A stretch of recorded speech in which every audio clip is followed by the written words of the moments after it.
இந்திய யூனியன் முஸ்லீம் லீக்கின் சார்பில் நடைபெறக்கூடிய இந்த மஹல்லா ஜமாத் ஒருங்கிணைப்பு மாநில மாநாட்டில் கலந்து கொண்டு உங்கள் அனைவரையும் ஒரு சேர சந்தித்து உங்களிடத்தில் உரையாற்றக்கூடிய வாய்ப்பை பெற்றமைக்கு நான் பெரிதும் மகிழ்ச்சி அடைகிறேன், பெருமைப்படுகிறேன், பூரிப்படைகிறேன். புலங்கார்ந்த உணர்வோடு இங்கே நான் நின்று கொண்டிருக்கிறேன். நேற்று முன்தினம்தான் இதே தஞ்சை மண்டலத்திற்கு வெல்லும் தமிழ் பெண்கள் மாநாட்டுக்காக வந்தேன். இன்னைக்கு இந்த மாநாட்டுக்கு, உங்கள் மாநாட்டுக்கு, மன்னிக்குவன் நம்ம மாநாட்டுக்கு வர வச்சிருக்கிறார் நம்முடைய தகைசால் தமிழர் பேராசிரியர் ஐயா காதிர் மொய்தீன் அவர்கள். அவர் எப்போ அழைச்சாலும் நான் வந்துடுவேன். இது வரைக்கும் நான் மறுத்ததில்லை. அவர் ஒவ்வொரு முறையும் இந்த சமுதாயத்தை சார்ந்த ஏதேனும் நிகழ்ச்சிக்கு, விழாவுக்கு, மாநாட்டுக்கு என்னிடத்தில் வந்து தேதி கேட்க வருவார். நீங்கள் ஏன் இவ்வளவு தூரம் வர வேண்டும், தொலைபேசிகளை அழைத்து உத்தரவிட்டால் நான் வந்து விடுவேனே என்று நான் சொல்வது உண்டு. இல்லை இல்லை, நான் நேரடியாக வந்து கேட்க வேண்டும் என்பதற்காகத்தான் வந்திருக்கிறேன். ஒரு 5-6 தேதியை குறிப்பிட்டு சொல்லுவார். நான் உடனே சொல்வது உண்டு, எந்த தேதி என்று சொல்லுங்கள், இந்த சாய்ஸ் எல்லாம் கொடுக்காதீங்க என்று நான் அவரிடத்தில் உரிமையோடு அதை உறுதி செய்து அதற்கு பிறகு இந்த நிகழ்ச்சிக்கு நான் வந்திருக்கிறேன். இந்த பயணங்களால் ஏற்படுகிற அலைச்சலை விட நீங்க தரக்கூடிய அன்புதான் எனக்கு மிகப்பெரிய மகிழ்ச்சியை, ஊக்கத்தை, உற்சாகத்தை ஊட்டி கொண்டிருக்கிறது. நம்முடைய பேராசிரியர்களுடைய அழைப்பை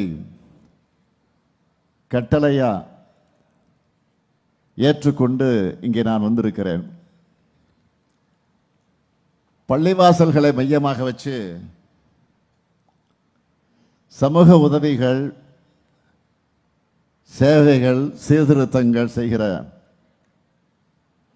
சமூக பணியாற்றக்கூடிய அமைப்புகளாக இருக்கிற மஹல்லா ஜமாத் அமைப்புகள்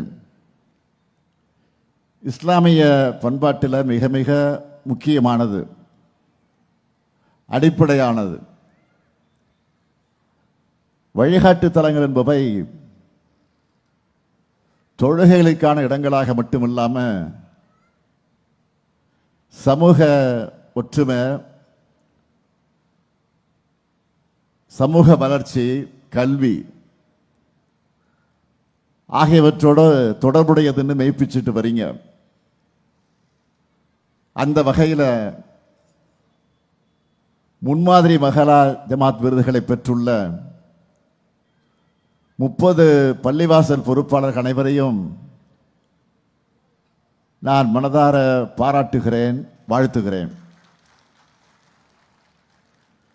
திராவிட முன்னேற்ற கழகத்தை பொறுத்த வரைக்கும் நாங்கள் எப்பவும் உங்களோட இருக்கிறவங்க. உள்ளத்தால் உணர்வால் உடன்பிறப்புகள் நாம். இதை இன்று நேற்று ஏற்பட்ட உணர்வல்ல, காலங்காலமாக தொடரக்கூடிய நட்பு. பேரறிஞர் அண்ணா அவர்களையும்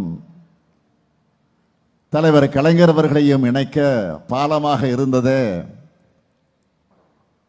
திருவாரூரில் நடந்த மிலாது நபி விழாதான். தமிழ்நாட்டின் வரலாற்றை புரட்டி போட்ட 1967 தேர்தலில் பேரறிஞர் அண்ணாவுக்கு தோள் கொடுத்து நின்றவர் கண்ணியத்திற்குரிய காயிதே மில்லத் அவர்கள், தலைவர் கலைஞர் அவர்களுடைய வாழ்க்கையில் அசன் அப்துல் காதர், கருணை ஜமால், கவிஞர் காமு ஷெரீப், இசைமுரசு நாகூர் அனிபா, அண்ணன் சாதிக் பாட்ஷா, ரஹ்மான் கான் போன்ற ஏராளமான இஸ்லாமிய பெருமக்கள் உற்ற தோழர்களாக உடனிருந்தாங்க. இஸ்லாமிய மக்களுக்காக தலைவர் கலைஞர் அவர்கள் செய்திருக்கக்கூடிய நன்மைகளை, சாதனைகளை, அதில் முக்கியமான சிலவற்றை மட்டும் தலைப்புச் செய்திகளாக சொல்ல வேண்டும் என்று சொன்னால், முதல் முறை ஆட்சிக்கு வந்ததுமே மிலாது நபிக்கு அரசு விடுமுறைன்னு அறிவித்தார். அதிமுக அரசு அதை ரத்து செஞ்சாலும் மீண்டும் ஆட்சிக்கு வந்து அரசாணை வெளியிட்டு விடுமுறை வழங்கினார் தலைவர் கலைஞர் அவர்கள். உருது பேசும் முஸ்லிம்களை பிற்படுத்தோர் பட்டியலில் சேர்த்தார். காயிதே மில்லத் மணிமண்டபம் கட்ட நிதி ஒதுக்கி இடம் ஒதுக்கினார். பிற்படுத்தப்பட்ட இடஒதுக்கீட்டில் இஸ்லாமியர்களுக்கு 3.5 3.5 விழுக்காடு உள் ஒதுக்கீடு. காயிதே மில்லத் மகளிர் கல்லூரி, காயிதே மில்லத் ஆண்கள் கல்லூரிக்கு இடம்னு கலைஞர் செஞ்சதையெல்லாம் பட்டியலிட்டா இன்னைக்கு முழுக்க நான் சொல்லிக்கிட்டே இருக்கணும். தலைவர் கலைஞர் அவர்கள் இஸ்லாமியர்கள் வேறு, தான் வேறு என்று ஒருபோதும் நினைத்தது கிடையாது. அதனால தான் இஸ்லாமிய சமூகத்தினர் நன்றி தெரிவிக்கும் விழா நடத்தினப்போ எனக்கு நன்றி சொல்லி உங்ககிட்ட இருந்து என்னை பிரிச்சிடாதீங்கன்னு சொன்னார்.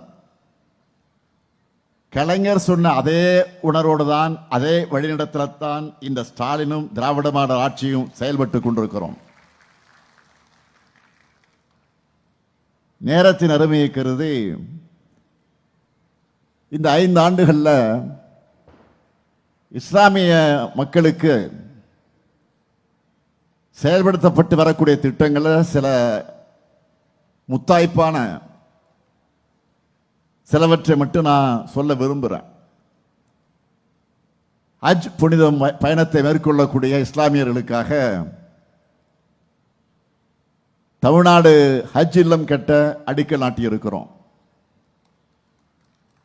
2024ஆம் ஆண்டு முதல் தமிழ்நாடு மாநில ஹஜ் குழுவுக்கு ஆண்டு நிர்வாக மானியம் 80 லட்சம் ரூபாயாக உயர்த்தி இருக்கிறோம். கடந்த 4 ஆண்டுகளில் 24 கோடி 56 லட்சம் ரூபாய் மானியமாக வழங்கி தமிழ்நாட்டிலிருந்து 11,364 ஹஜ் பயணிகள் புனித பயணம் மேற்கொண்டிருக்காங்க.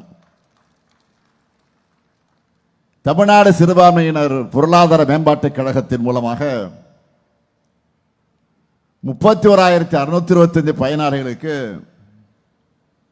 207 கோடி ரூபாயில் கடன்கள் வழங்கப்பட்டிருக்கு. ஒன்றிய அரசு சிறுபான்மையின மாணவ மாணவியருக்கு வழங்கி வந்த கல்வி உதவித்தொகையை ஸ்டாப் பண்ணிடுச்சு, நிறுத்திடுச்சு.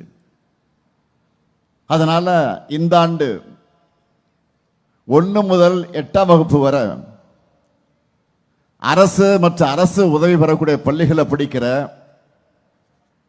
1,01,159 முஸ்லிம் மாணவிகளுக்கு 1000 ரூபாய் கல்வி உதவித்தொகையை தமிழ்நாடு அரசே வழங்கியிருக்கிறது.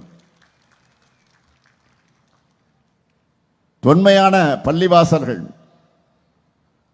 மற்றும் தர்காக்களை புனரமைக்கக்கூடிய பணிகளுக்காக இதுவரைக்கும் 10 கோடி ரூபாய் நிதி ஒதுக்கீடு செய்யப்பட்டு 10 தர்காக்கள் இன்றைக்கு மேம்படுத்தப்பட்டிருக்கு. இப்படி இஸ்லாமிய பெருமக்களுடைய வாழ்க்கை சூழலை பொருளாதார நிலையை மேம்படுத்துவதற்காக நம்ம திராவிட மாடல் அரசு நாள்தோறும் சிந்திச்சு செயல்பட்டு வருது. நம்முடைய பேராசிரியர் இங்கே பெருமையோடு குறிப்பிட்டு சொன்னார், கேட்காமலேயே திட்டங்களை வாரி வழங்குறது தான் திராவிட மாடல். இப்போ இந்த மாநாட்டில் தீர்மானங்களை நிறைவேற்றிருக்கீங்க. நான் இந்த மாநாட்டுக்கு வருவதற்கு முன்பே நேற்றைக்கு இந்த மாநாட்டு தீர்மானங்களை மணிச்சுடர் பத்திரிகையில் படிச்சுட்டு தான் இந்த மேடைக்கு வந்திருக்கிறேன்.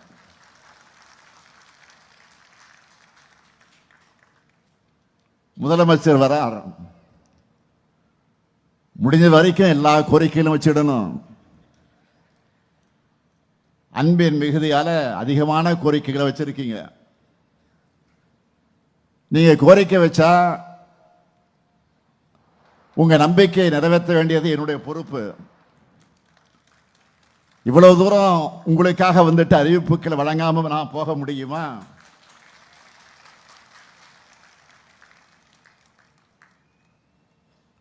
அது ஆயிரக்கணக்கானரை இங்க கூட்டி வச்சு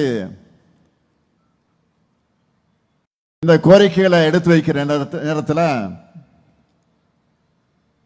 நானும் இந்த மாநாட்டில் 5 முக்கிய அறிவிப்புகளை உங்களுக்காக, உங்களின் ஒருவனாக வெளியிட விரும்புகிறேன்.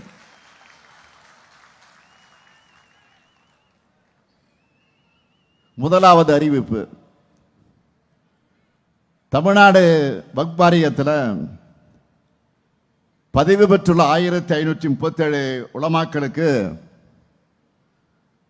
3000 ரூபாய் ஓய்வூதியமும் 44 உறுப்பினர்களுக்கு குடும்ப ஓய்வூதியம் 1500 ரூபாயும் இப்போ வழங்கப்படுது. இனி 5000 ரூபாய் ஓய்வூதியமாக 2500 ரூபாய் குடும்ப ஓய்வூதியமாக உயர்த்தி வழங்கப்படும். இரண்டாவது அறிவிப்பு, உலமாக்கள் நல வாரியத்தில் 15060 உலமாக்கள் இருக்காங்க. முதற்கட்டமாக இதில் 1000 உலமாக்களுக்கு இருசக்கர வாகனம் வாங்குறதுக்கான அரசு மானிய தொகை 25,000 ரூபாயிலிருந்து 50,000 ரூபாயாக உயர்த்தி வழங்கப்படும்.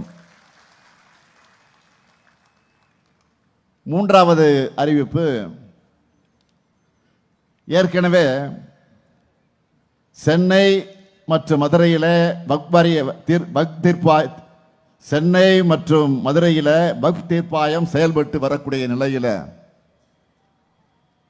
கோயம்புத்தூர் மாவட்டத்தில் கூடுதலாக ஒரு வக்ஃப் தீர்ப்பாயம் அமைக்கப்படும். நான்காவது அறிவிப்பு,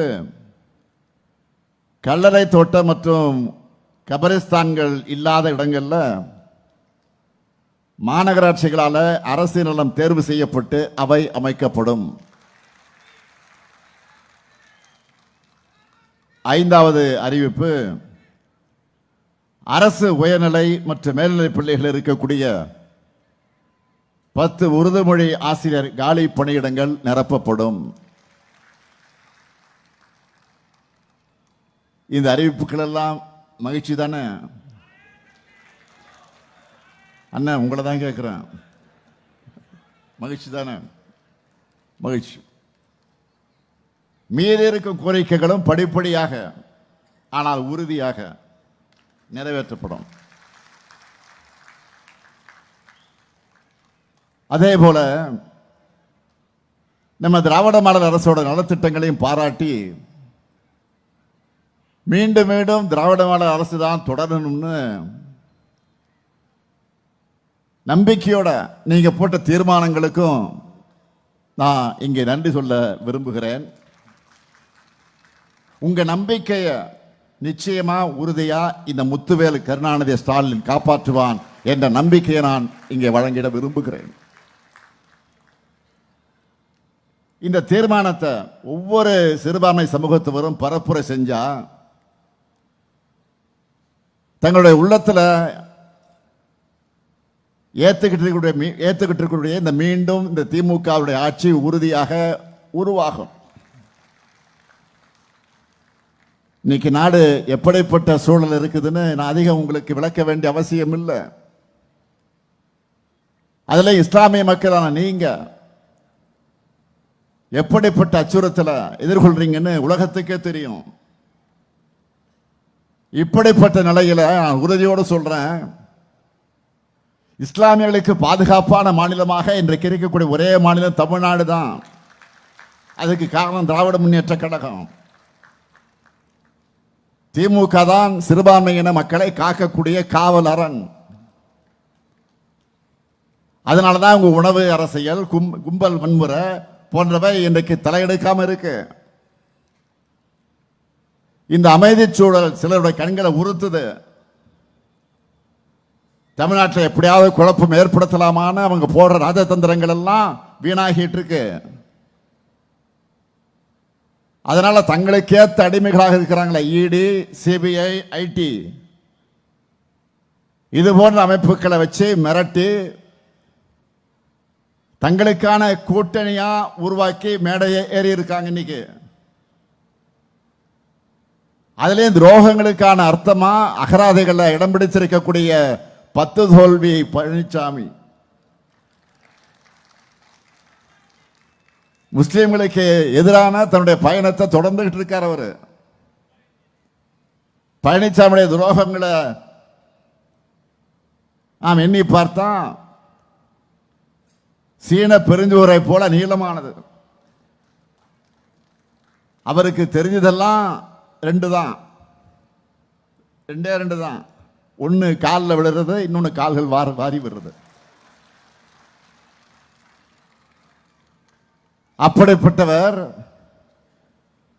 முஸ்லிம் மக்களுக்கு எதிராக செஞ்ச துரோகங்கள் எல்லாம் சொல்லணும்னா அந்த பட்டியலும் ரொம்ப பெருசு. 2019 குடியுரிமை சட்டம் நிறைவேற அதிமுக அந்த மசோதாவை ஆதரிச்சது. உறுதியா சொல்றேன், உங்களுக்கு நல்லா ஞாபகம் இருக்கு நினைக்கிறேன், அதிமுகவோட ஆதரவு இல்லைன்னா அந்த மசோதா மாநிலங்களில் தோல்வி அடைஞ்சிருக்கும். ஆனா பழனிசாமி அவர்கள் அந்த சட்டத்தால யார் பாதிக்கப்பட்டாங்கன்னு பாஜகவுக்கு ஆதரவா அதிமேதாவைத்தனமா சட்டமன்றத்தில் பேசினாரு. அவை குறிப்பில் இடம்பெற்றிருக்கு, மறுக்க முடியாது. 2020 அந்த சட்டத்துக்கு எதிராக வண்ணாரப்பேட்டையில் முஸ்லிம் மக்கள் போராடினப்போ தடியடி நடத்தினார். இப்படிப்பட்ட சூழ்நிலையில் திராவிட முன்னேற்ற கழகம் தான் குடியுரிமை திருத்த சட்டத்துக்கு எதிராக கையெழுத்து இயக்கத்தை நடத்தணும். உச்ச நீதிமன்றத்தில் வழக்கு தொடர்ந்தோம். இன்னும் சொல்லணும்னா அப்ப எதிர்கட்சியாக இருந்த நாங்க அந்த சட்டத்துக்கு எதிராக சட்டமன்றத்தில் தீர்மானம் நிறைவேற்ற வேண்டும் என்று வாதிட்டோம், போராடணும். ஆனா பழனிசாமி தலைமையில் இருந்த அதிமுக அரசு தீர்மானம் நிறைவேற்ற மறுத்தாங்க. ஆனா 2021 நாம் ஆட்சிக்கு வந்த உடனே, நான் பொறுப்பேற்ற உடனே குடியுரிமை சட்டத்துக்கு எதிராக தீர்மானத்தை நிறைவேற்றணும். அப்ப கூட அதிமுக அந்த தீர்மானத்தை ஆதரிக்கல. பாஜகவுக்கு பயந்து தங்களுக்கு நேரம் ஒதுக்கலன்னு ஒரு பொய்யை சொல்லி வெளிநடப்பு செஞ்சாங்க. ஒன்றிய அரசு இந்த சிஏஏ சட்டத்தை அமல்படுத்த அறிவிப்பை வெளியிட்டப்போ இந்திய அரசமைப்பு சட்டத்துக்கு எதிரான இந்த சட்டம் தமிழ்நாட்டில் நடைமுறைப்படுத்தப்படாதுன்னு துணிச்சலா அறிவிச்சவன் தான் இதோ இங்க உங்க முன்னால பேசிட்டு இருக்கான இந்த முத்துவேல் கருணாநிதி ஸ்டாலின் தான். சிஏஏ சட்டம் மட்டுமா, முத்தாலாக் தடை சட்டத்தையும் அதிலையும் இரட்டை வேடம் போட்டது அதிமுக. அடுத்து சட்ட திருத்தம், திமுக உள்ளிட்ட எதிர்கட்சிகள் நாடாளுமன்றத்திலையும் நீதிமன்றத்திலையும் கடுமையாக போராடணும். பிரதமருக்கு நான் கடிதம் எழுதின, தமிழ்நாடு சட்டமன்றத்தில் தீர்மானம் நிறைவேற்றணும். ஆனா அதிமுகவோட லட்சணம் என்ன தெரியுமா?